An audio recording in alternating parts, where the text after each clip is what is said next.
There's no advertising or sponsorship on this show, but if you enjoy listening to it and would like to show your support by, say, buying me a coffee, please head on over to 5minutebiographies.com/coffee to see how.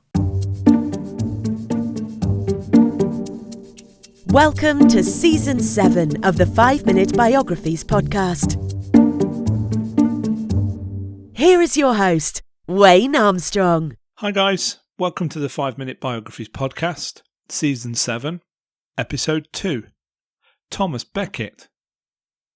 Thomas Becket was born on the 21st of December, 1119, or as later historians would have it, 1120, in Cheapside, London. His father was Gilbert Becket, who was descended from minor landowners who came from Thierville, which is in Normandy, France.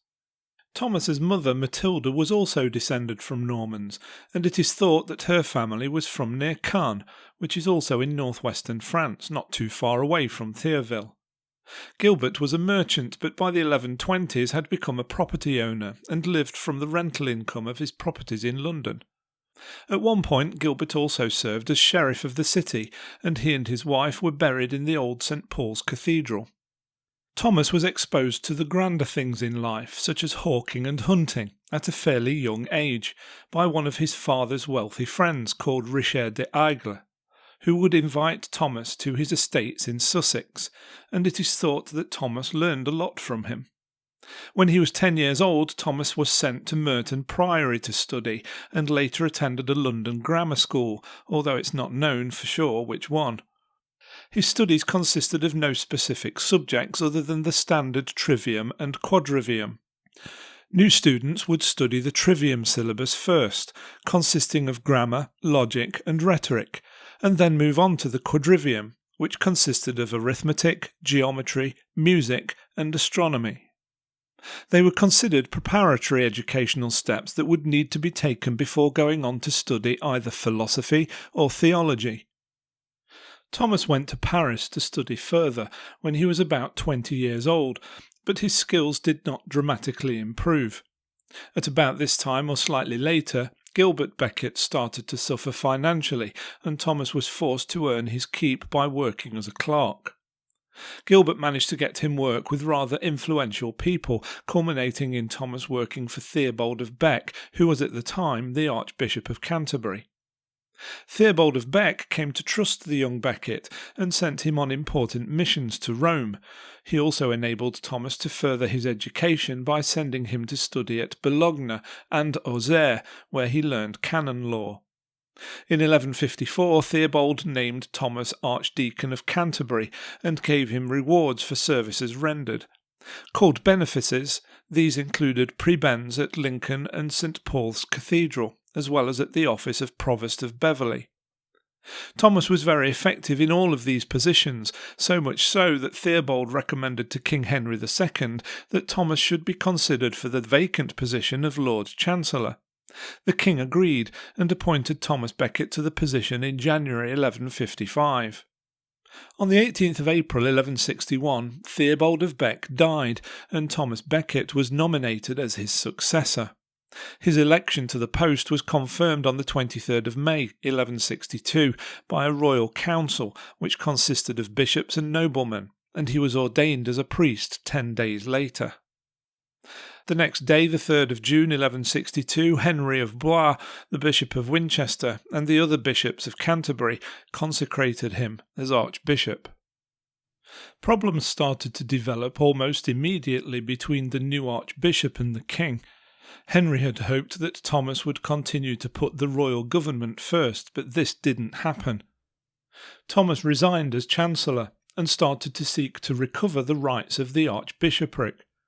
The king began attempts to gain favour with the other bishops and sway them against Thomas in Westminster in October of 1163. The king was seeking approval of the rights of the royal government over the church and also wanted weak connections with Rome. Becket was asked to agree to the king's rights, but even in the face of political repercussions, Thomas, although signalling an agreement with the essence of what the king wanted, refused to sign the documents, which are known as the Constitutions of Clarendon, named after the place where they were drawn up and signed, Clarendon Palace. Becket was accused by the king of contempt of royal authority and was summoned to a great council at Northampton Castle on the 8th of October 1164. When he was found guilty, Thomas stormed out of the proceedings and fled to France, where King Louis VII had offered him protection. He spent nearly 2 years in a Cistercian abbey in Pontigny, but had to leave when Henry threatened the order. Thomas attempted to retaliate by excommunicating the king, but at this point the Pope intervened. Papal legates were sent to act as arbitrators in 1167, but it took until 1170 for a compromise to be reached that would allow Thomas to return to England. The trouble wasn't over, though. In York in June 1170, Henry the Young King, son of Henry II, was crowned by the Archbishop of York, the Bishop of London, and the Bishop of Salisbury, thus breaching Canterbury's privilege of coronation. In November of the same year, all three were excommunicated by Becket. The 3 clergymen fled to Normandy and reported to King Henry II what had happened. There is much dispute over what Henry said, with one common quote being, "Who will rid me of this troublesome priest?" Whatever was said, it was interpreted by a group of knights as an order to kill Becket. On the 29th of December 1170, 4 knights, Reginald Fitzurse, Hugh de Morville, William de Tracy, and Richard le Breton, arrived in Canterbury and placed their weapons under a tree before hiding their mail armour under their cloaks and entering the cathedral. The knights challenged Becket to submit to the king's will, but he refused. The knights retrieved their weapons from outside and rushed back into the cathedral and attacked Becket with their swords, inflicting mortal wounds to his head. He died close to where the monks were chanting. Most biographies would end with the death of the subject, but Thomas Becket's story does not end there. Soon after his death, he began to be venerated as a martyr, and so on the 21st of February 1173, Thomas Becket was canonised by Pope Alexander III in St. Peter's Church in Senyi.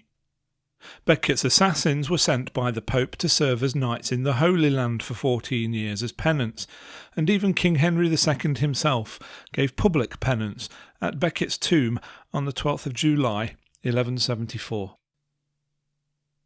I hope you enjoyed that episode of 5 Minute Biographies. If you did, why not say thanks by buying me a coffee? Head on over to 5minutebiographies.com/coffee to see how.